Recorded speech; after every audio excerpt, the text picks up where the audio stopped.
Hello अस्सलाम वालेकुम, good morning Pakistan. कैसे हैं आप सब? मैं हूं आपकी होस्ट मरियम इमाम और आप देख रहे हैं मेरा मॉर्निंग शो जिसका नाम है नया रास्ता, सिर्फ RNN टीवी पर। नाज़रीन, आज मैं एक प्रोग्राम अनाउंस करने जा रही हूं। क्या आप जानते हैं कि एक नया प्रोग्राम आने वाला है RNN टीवी पर?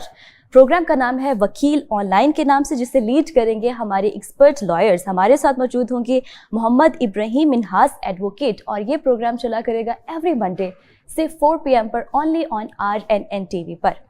नाजरीन, हमारा आज का टॉपिक है सिविल लिटिगेशन और मेरे आज के मेहमान हैं मोहम्मद इब्राहिम मिन्हास एडवोकेट। आइए इनको वेलकम करते हैं। अस्सलाम वालेकुम, गुड मॉर्निंग, कैसे हैं आप? जी वालेकुम अस्सलाम, thank you so much for having me. Allah का शुक्र, मैं बिल्कुल ठीक ठाक। आप ठीक हैं? बिल्कुल ठीक, बिल्कुल ठीक। इब्राहिम साहब, हमें अपने बारे में ज़रा बताएं कि आपका करियर किस तरह शुरू हुआ, आपने स्टडीज़ क्या की हैं? मैंने बेसिकली मेरी सारी स्कूलिंग बीकन हाउस से है और मैंने स्टार्ट लिया था बीकन हाउस फैसलाबाद से। उसके बाद काफ़ी पंजाब के डिफरेंट कैंपसेस में मेरी एजुकेशन है, बट है बीकन हाउस की सारी। फिर मैं थर्ड में जब था तो मैं लाहौर हम आ गए। उसके बाद थर्ड से ऑनवर्ड्स पहले जौहर टाउन कैंपस पे कनाल साइड जी। उसके बाद फिर A लेवल्स किया। आफ्टर दैट मैंने अपना लॉ जो है वो यूनिवर्सिटी ऑफ लंदन की डिग्री है जो वहाँ से मैंने अपना लॉ किया है। एक्सटर्नल प्रोग्राम जो है उसमें काफ़ी अल्हम्दुलिल्लाह मुझे काफ़ी एक्सपोजर मिला। और जब मैंने वो उसके अंदर जब उसका सिलेबस पढ़ा तो आई गेट टू नो कि इट्स एन एक्साइटिंग थिंग और काफ़ी सस्पेंस वाली चीज़ें, और ये फील्ड बहुत अच्छी है, वास्ट फील्ड है। सो मैंने वहाँ से फिर उसके बाद अपनी इंटर्नशिप स्टार्ट की। पहले जो है बैरिस्टर उमर रियाज हैं, ये हाई कोर्ट के पास ही इनका ऑफिस है, चैम्बर है, वहाँ पर मैंने इनके साथ इंटर्नशिप की। ठीक है, काफ़ी कुछ सीखा। फिर लॉयर्स एंड लॉयर्स में मैंने बैंकिंग सेक्टर का शाहिद इकराम सिद्दीकी साहब हैं, उनके पास मैं गया। वहाँ जाकर मैंने अपनी इंटर्नशिप की बैंकिंग में। फिर हमारे एक बहुत अच्छे दोस्त हैं, वो भी लॉयर हैं, उनके साथ I was partner eight Saif centre में हमारा ऑफिस था। तो वहाँ पर हम पार्टनर्स थे, हमने वहाँ पर 6 महीने काम किया। आफ्टर दैट अब मैंने अपनी लॉ फर्म बना ली है। अल्हम्दुलिल्लाह we are 11 to 12 lawyers in that law firm. हमारे पास हर तरह के केसेस हैं, corporate, banking, civil, criminal, tax, custom, consumer, हर तरह का केस है। अल्हम्दुलिल्लाह एवरीथिंग इज गोइंग वेल। आपका जो प्रोग्राम शुरू होने वाला है वकील ऑनलाइन के नाम से RNN टीवी पर, इसका कंसेप्ट क्या होगा? देखिए, मेरा ये कहना है, सबसे पहले तो मैं मैनेजमेंट को उसका क्रेडिट दूंगा। हमारे जो काफ़ी इस मुल्क की पॉपुलेशन है, आपको पता है फाइनेंशियल क्राइसिस की वजह से वो अपने मसले आगे लेकर नहीं आ सकते। तो इससे इनको ये फ़ायदा इस शो से ज़रूर होगा कि इस शो से उनको अपने मसलों का हल मिल जाएगा।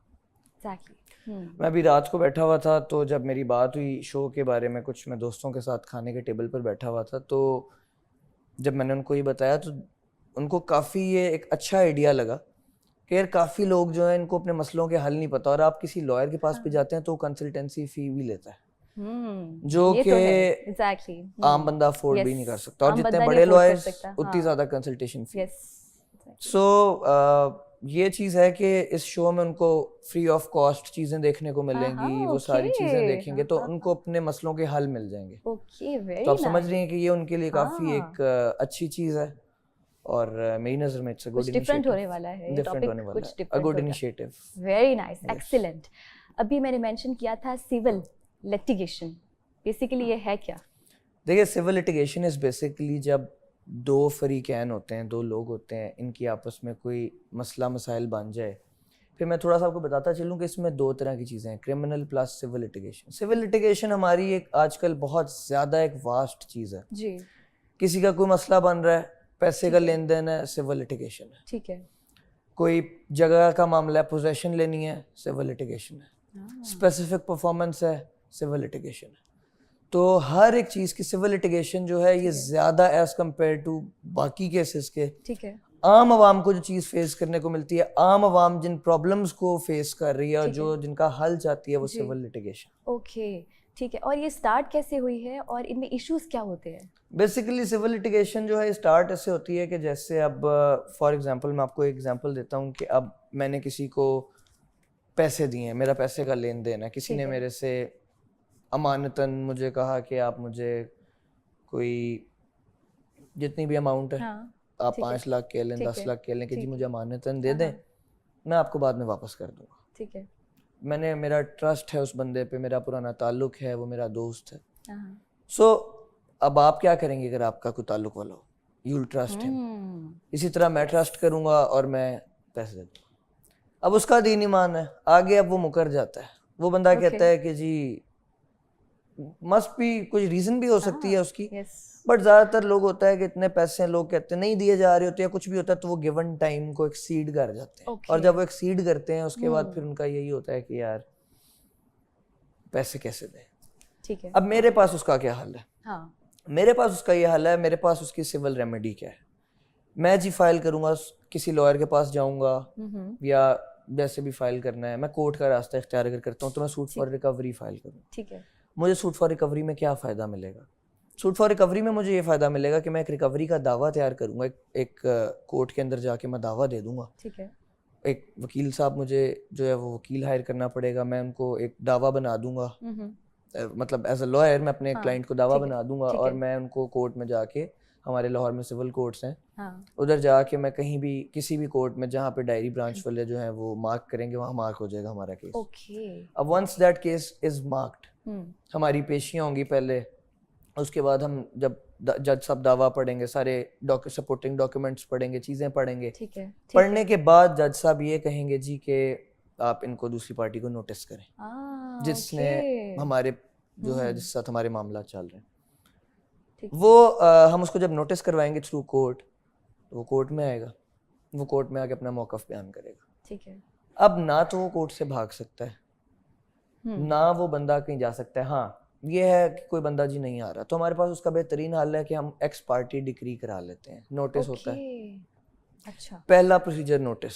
अच्छा, हम नोटिस करवाएंगे, अच्छा नोटिस हो गए, वो बंदा नहीं आ रहा, सेकेंडली हम अखबार इश्तिहार में जाएंगे, न्यूज़पेपर में उसका बंदे का नाम आ जाता है और अखबार इश्तिहार हो जाता है। थर्डली उसी के दौरान जज साहब जो चस्पांदगी का ऑर्डर देते हैं कि जो उस बंदे का गिवन एड्रेस है जी, उसके ऊपर आप चस्पा करा दें उसका मतलब नोटिस। ठीक है, ठीक है, परफेक्ट। वो फिर भी नहीं आ रहा, फिर हम क्या करेंगे, एक्स पार्टी डिग्री, जो कि मैं आपको बताऊं 99% लोग एक्स पार्टी डिग्री एक सख्त डिग्री समझी जाती है। अच्छा। 99% लोग उसको चैलेंज कर देते हैं फिर आके। ठीक है, ओके। अब कुछ लोगों का ये, मैं जो केसेस कर रहा हूँ, कुछ लोगों का अब ये जो एक आइडियोलॉजी होती है एक्स पार्टी की, वही होती है कि यार टाइम गुजर रहा है, प्रोलॉन्ग करो, बाद में हम चैलेंज कर देंगे। बाद में लोग जो है डिग्री को एक तरफा चैलेंज कर देते हैं, जज सा फैसला कर देते हैं, वो फिर कहते हैं जी हमें हमारा मौक़िफ़ बयान करने दीजिए। ठीक है, ठीक है। अच्छा, ये तो वर्स्ट केस सिनेरियो है ना, कि कोई नहीं आ रहा तो एक्स पार्टी हो गया, बट इसमें भी ये नोटिस कराएं कोई बंदा है वाकई वो कोर्ट में आ जाता है। अब जी वो कोर्ट में आके क्या करेगा? अब वो कोर्ट में आकर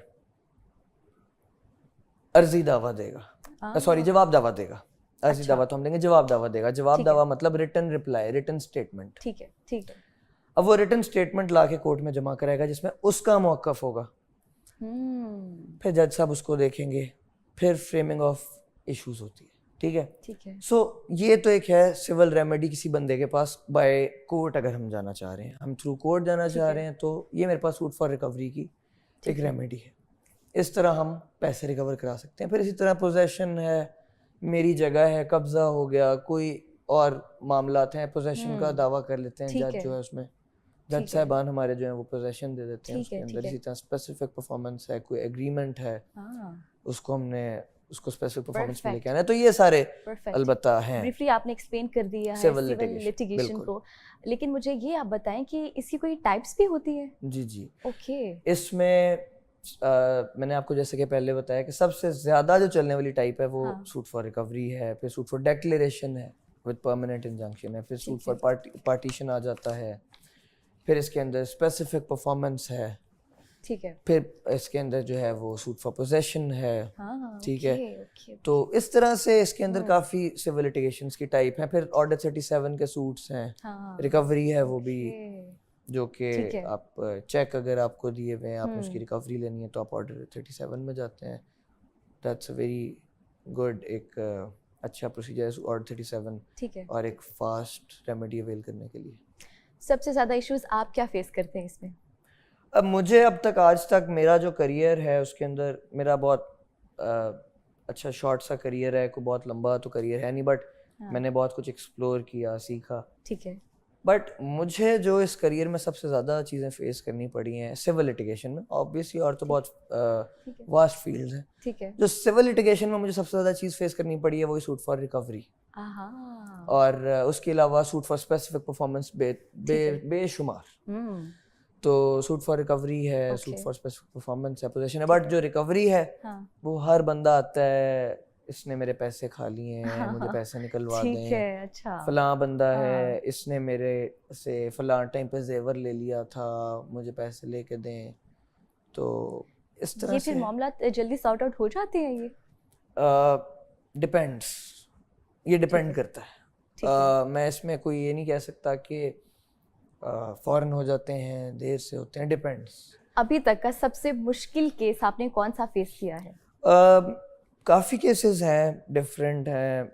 क्रिमिनल में ऑब्वियसली कुछ ऐसे होते हैं जो टफ चैलेंजिंग केसेस होते हैं। ठीक है। सिविल में मैं आपको एक ना छोटा सा बताता हूँ, इंसिडेंट बताता हूँ जी। जो मेरे लिए बहुत ज़्यादा आज तक एक तकलीफ दे इंसिडेंट है। और मैं अक्सर सोचता हूँ तो जो कहते हैं ना, इन रियलिटी रोंगटे खड़े हो जाते हैं। ठीक है, ठीक है। वो केस ऐसे था कि मैं ना कराची गया हुआ था कुछ केसेस के सिलसिलों में जी, 10-15 दिन के लिए। So when I came back, मैं वापस आया कराची से काफ़ी दिन बाद, तो office, obviously my office was unattended क्योंकि obviously my teammates were there but I was not there. तो मैं वापस आया तो मैं अपने ऑफिस में बैठा जिस टाइम, सो मेरा क्लर्क आया मेरे पास, मुझे कहता है सर एक ना औरत है, वो ना 3-4 दिन से ठीक है, आ रही है और वो ना पूछ रही है कि मैंने अंदर वकील साहब से मिलना। तो कहता है कि सर मैंने उसको कहा कि वकील साहब नहीं है, तो आज फिर आई है, वो ना बाहर वेटिंग रूम में बैठी हुई है, तो आपसे मिलना है उसने। ठीक है, ठीक है। अच्छा, मैंने अब एकदम सोचा कि यार वकालत में ना वॉक इन क्लाइंट्स नहीं होते, ये आपके ताल्लुकात पे क्लाइंट मिलता है। बहुत रेयर होता है कि वॉक इन क्लाइंट, अगर आपका ऑफिस ऐसी लोकेशन पे है तो वॉक इन क्लाइंट्स इर्द गिर्द से आ जाते हैं, अगर आपका ही सिर्फ ऑफिस है। ऑब्वियसली अगर और आपके लॉयर्स जो हैं, वकीला साहबान हैं, उनके और ऑफिसेज हैं तो कम चांसेस होते हैं वॉक इन क्लाइंट्स की। खैर आई वाज शॉक्ड, बट मैंने कहा यार भेज दो, जो भी है मैं देखता हूँ। वो मेरे पास खातून अंदर आ गई। Okay. She was a reasonable lady और बड़ी एज की थी, एजेड थी। ओके। सो मेरे पास आके बैठी एंड शी स्टार्टेड क्राइंग, वो रोना शुरू हो गई। मैंने उनसे पूछा, मैंने कहा आप मुझे बताएं क्या इशू है आपका, खैर है, आप रो रही हैं, ठीक है, ठीक है, there must be an issue. तो मुझे रो के ना, तो ये बात मैं मतलब बताते हुए भी मुझे बड़ा एक होता है, लेकिन उस औरत ने ना काफ़ी देर रोने के बाद क्या बताया? अपना जो दुपट्टा है ना वो उतार के तो उसने मेरी तरफ रख दिया आगे। ओके। मैं ज़रा घबरा गया, इस तरह होता है। मैंने कहा आप क्या कर रही हैं, मुझे आप बताएं इशू क्या है। तो वो मुझे कहती हैं कि उन्होंने हाथ जोड़ा और मुझे कहती हैं कि मेरे 3 बेटे हैं और 2 मेरी बेटी हैं। ठीक है। 5 मेरे बच्चे हैं। मेरे शौहर की डेथ हो गई है। मेरे बच्चे हैं ना, मेरे पास जितनी जायदाद थी, इन्होंने सारी जायदाद मेरे से लेके, मेरे पास यकीन करें अब 2 वक्त का खाना खाने के भी पैसे नहीं है, मुझे धक्के दे के मेरे बेटों ने घर से बाहर निकाला। Very heart breaking, very sad. तो आप कुछ ऐसा कर दें जिससे मेरे लिए ना थोड़ी आसानी पैदा हो जाए। ठीक है। मैं इस टाइम बिल्कुल, मुझे समझ नहीं आ रही मैं कहाँ जाऊँ। Okay, okay. ना मेरा शौहर जिंदा है, ना मेरी औलाद मुझे रख रही है, ना बेटियों की शादियाँ हुई हुई हैं। मैं 3 दिन से आ रही हूँ क्योंकि मैं नीचे जहाँ से दुकान पे आती हूँ शॉप ग्रोसरी करने, ठीक है, मार्ट है नीचे, तो उन्होंने मुझे, वो मेरे जानने वाले हैं जी, उन्होंने मुझे कहा कि ऊपर आप चली जाएं, वकील साहब हैं, तो आप ना उनसे जाकर डिस्कस करें। सो मसला ये है कि पता नहीं उस औरत का ये क्यों एक रुझान था। She was not even trusting on courts. वो मुझे कहती मुझे एतबार नहीं है, मैंने काम नहीं कराना। मैंने उसका ये चीज़ थोड़ी चेंज करने की कोशिश तो की। मैंने उसको कहा कि देखें आप ये बात क्यों कर रही हैं, अदालतें अदलियाँ हैं, जज साहिबान हैं, मैं ऑब्वियसली कोई मतलब ऐसी बात तो नहीं करूँगा जो पता नहीं आपका क्यों अब रुझान है, लोगों का रुझान है, ठीक है, लेकिन आपने आज तक कभी have you been into a litigation? So she said no, मेरा कभी केस नहीं। मैंने कहा आपने हाँ, सुनी सुनाई बातों पे यकीन ना करें, आप आए हाँ, आप प्रोसीजर अडॉप्ट करें एग्जैक्टली, तो कुछ देखें। बहरहाल हमने उनका एक केस फाइल किया। केस फाइल करके हमने उनको तो उनके जो जायदाद थी, कुछ प्रॉपर्टीज़ थी उनकी, ठीक है, हमने उनके लिए केस किया कि इनको जो है कब्ज़ा किया हुआ है वापस दिलाई जाए। सो अल्हम्दुलिल्लाह हम उसके अंदर कामयाब कुछ हुए, बेहतरी बिल्कुल हुई। उसके जो उसकी प्रॉपर्टी थी ठीक है, जिस पे कब्ज़ा किया था उसके बच्चों ने, अच्छा, हमने वो प्रॉपर्टी उसको कही। आज वो माशाल्लाह रेंट ले रही हैं उसके और हमें अक्सर मिल जाती हैं। इसी तरह एक और केस है, मेरे एक जानने वाले हैं, उसके वालिद साहब हैं और उसके ताया हैं। बस ताया जो थोड़े रिच हैं, आपको पता है अमीर गरीब का इस मुल्क में जो है वो कभी ऐसा क्यों है? बस अमीर और गरीब का एक गैप रहेगा हमारे कंट्री में, पता नहीं ख़त्म क्यों नहीं होता, आई डोंट नो। बट वो मेरे जानने वाले हैं, उनका एक उनके ताया हैं और वालिद साहब हैं। तो जो मेरा जानने वाला उसकी जो दादी है उनकी एक प्रॉपर्टी थी, प्लॉट था। तो उसके ताया ने कहा जी क्योंकि मैं बड़ा हूँ तो जी मेरा प्लॉट है। मतलब अब सब बच्चों में इसका बंटवारा होगा, जितने बेटे हैं बेटी हैं सब में इवनली डिस्ट्रीब्यूट होगा, जो हमारा लॉ कहता है। बिल्कुल होता है, जो हमारा लॉ है और इसमें बिल्कुल डिस्ट्रीब्यूट होता है। ये डिफरेंट ऑब्वियसली है, इसमें कुछ लोग जो है वो हिबा कर जाते हैं जाते हुए, बट इसमें जो है ज़्यादा जो एक क्वांटिटी है वो बेटों की होती है और बेटियों की जो है वो हाफ होती है इसमें। तो ये है कि अब जो मेरा वो जानने वाला था उसका जो हमने किया तो हमने suit for declaration and partition file किया। ठीक है, क्योंकि जी उसके ताया जो थे वो कह रहे थे जी मेरा प्लॉट है, कागज रख के मैं बैठा हूँ, ना ही मैंने आपको लेने देना है, ना मैंने रखना है, ये ऐसे ही पड़ा रहेगा हमेशा। ठीक है, तो बाकी जो बहन भाई थे उनको ज़रूरत थी, प्लॉट भी खासा कीमती था, काफ़ी करोड़ों में उसकी वैल्यू थी। तो खैर हमने केस किया। तो इस तरह से है, केसेस हैं, करने पड़ते हैं फिर लोगों को ताकि इंसाफ मिले। तो फिर डिफरेंट इसके अंदर चीज़ें चलती रहती हैं। इब्राहिम साहब, जैसे अभी आपने मुझे बताया कि सिविल लिटिगेशन के काफ़ी ज़्यादा केसेस आते हैं, तो इन केसेस को हम कम कैसे कर सकते हैं? देखिए प्रॉपर तरीके से जब लोगों को ये पता लगेगा ना कि इनके आउटकम्स क्या हैं जी, तो पता नहीं हमारे मुल्क में ना लोगों को, मैंने जो वकालत करके नोटिस किया हमारे मुल्क में ना लोगों को इस चीज़ का डर नहीं है। अक्सर लोग होता है जिनके साथ हो रही होती है ना वो अक्सर दूसरी पार्टी को कह रहे होते हैं ओपोनेंट जो, अच्छा मैं आपको यहाँ पे एक और चीज़ बताता चलूँ जो मैं मिस कर जानी थी। जी जरूर। आपको पता है आधे से ज़्यादा केसेस किसके दरमियान होते हैं? आप गैस करें। नहीं, इट्स बिटवीन किन्स। बहन भाई। बहन भाई, कजन। एक्चुअली कोई बहन भाई है नहीं तो मुझे पता नहीं है। बाप बेटा, जैसे मैंने अभी एक स्टोरी, माँ और बेटा, इट्स बिटवीन किन्स। क्यों? बहुत ज्यादा ही केसेस देखे जा रहे हैं। हाँ, मैं बता रहा हूँ 90% ये गैर लोग। अब आपका क्या कर सकते हैं, रिकवरी ठीक है, लेकिन जायदाद के मसले आपको पता है 99% ये इट्स बिटवीन किन्स, बहन भाइयों में। मैं तो फिर बहुत बहन है। मैं मतलब एक आपको इसमें पॉइंट बताता चलूं कि मतलब इसमें जो बहनें हैं वो कहेंगी जी भाई को क्यों मिल रहा है हिस्सा, हमने लेना है। वो माँ बाप को कहेंगी हमें हिस्सा दें। ठीक है, मैं ये ऑन एयर बात कर रहा हूँ, मतलब ये सच है, क्योंकि ये सच है कि बहन जाके माँ बाप को कहेगी हमें क्यों नहीं हिस्सा मिला, हमें हिस्सा दें। और आधे से ज्यादा जो है वो उनके शौहर हजरात पीछे होते हैं कि हमारा जो है वो बीच की बात हमें जो है हिस्सा, तुम जाओ हिस्सा लेके आओ। तो वो लड़ती हैं फिर ये भी रहती है जो बेटे हैं वो बहनों के हिस्सों पे कब्जे करने पे बैठे हैं। तो इट्स बिटवीन किन्स। माँ बाप जब तक उनका अल्लाह हमेशा सबके माँ बाप का साया सलामत रखे, बट जब वो सलामत नहीं होते उनके सर पे साया माँ बाप का, तो फिर आपस में क्या होता है, एट द एंड लड़ मार रहे होते हैं बहन भाई सारे जायदाद के पीछे।